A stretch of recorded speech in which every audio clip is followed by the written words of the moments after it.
Guys, udah siap mulai belum? Ayo, gas.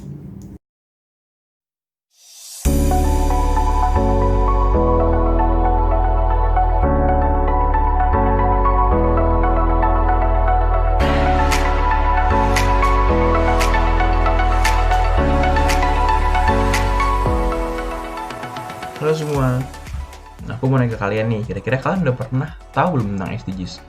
Atau mungkin pernah dengar tentang SDGs, pernah browsing-browsing terus lihat ada tulisannya SDG gitu. Nah, kalau misalnya kalian belum pernah, aku mau ngasih tahu beberapa hal yang aku tahu nih tentang SDGs. Jadi SDGs ini merupakan singkatan dari Sustainable Development Goals.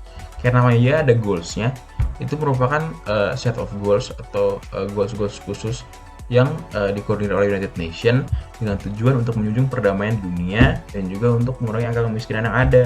Tapi tidak lupa tentang tetap memikirkan aspek-aspek lingkungan yang dipengaruhi atau problem-problem lingkungan yang sudah kita hadapi. Nah, jadi sebenarnya apa sih SDGs ini?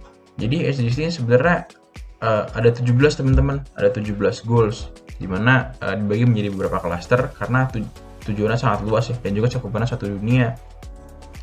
Ada dari mulai ekosistem laut ada, dari mulai ekosistem di atas permukaan tanah juga ada, world hunger ada, sanitasi air juga ada, banyak banget cakupan teman-teman. Nah, tapi kali ini kita mau bagi ini menjadi beberapa aspek yang lebih mendalam nih. Kalian pada mau tahu nggak aspek apa aja? Kepadatan kawasan kumuh di Indonesia tuh cukup tinggi, apalagi di daerah-daerah perkotaan. Nah, oleh karena itu, kebutuhan akan tempat layak huni merupakan salah satu hal yang krusial nih, yang harus kita benahi secepatnya. Hal itu juga merupakan concern tersendiri dari SDGs poin ke-11, yaitu Sustainable Cities and Communities.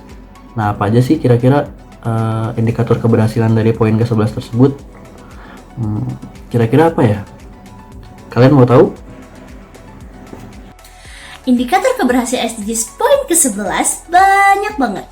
Seperti penanganan perumahan kumuh, peningkatan sistem transportasi, memperkuat urbanisasi, mempromosikan warisan budaya, mengurangi jumlah kematian akibat bencana, mengurangi dampak lingkungan perkotaan yang merugikan, dan menyediakan ruang publik serta ruang terbuka hijau bagi siapapun.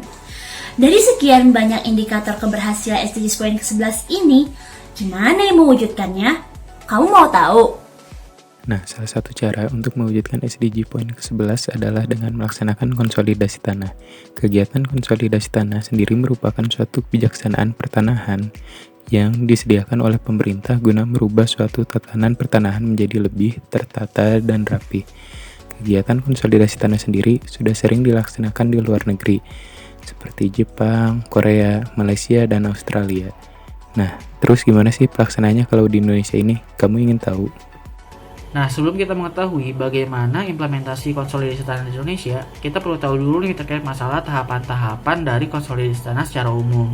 Konsolidasi tanah ini akan melewati beberapa tahapan, dari mulai perancangan, terus masuk ke pelaksanaan, terus masuk ke pembangunan sarana prasarana dan pemberdayaan masyarakat, dan yang terakhir itu ada pengendalian masalah, kontrol, dan juga evaluasi.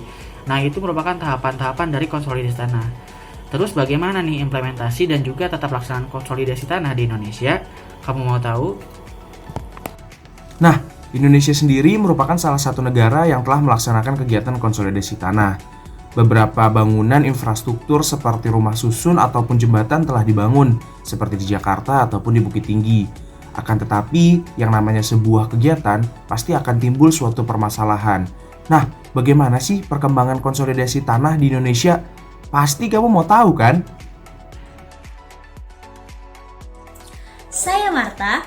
Saya Adi. Saya Eto. Saya Berhan. Saya Irsyad. Saya Arik Haikal Novansyah. Tunggu kami Di seminar Bedah buku Wujudkan Sustainable Development Goals Melalui pengembangan konsolidasi tanah.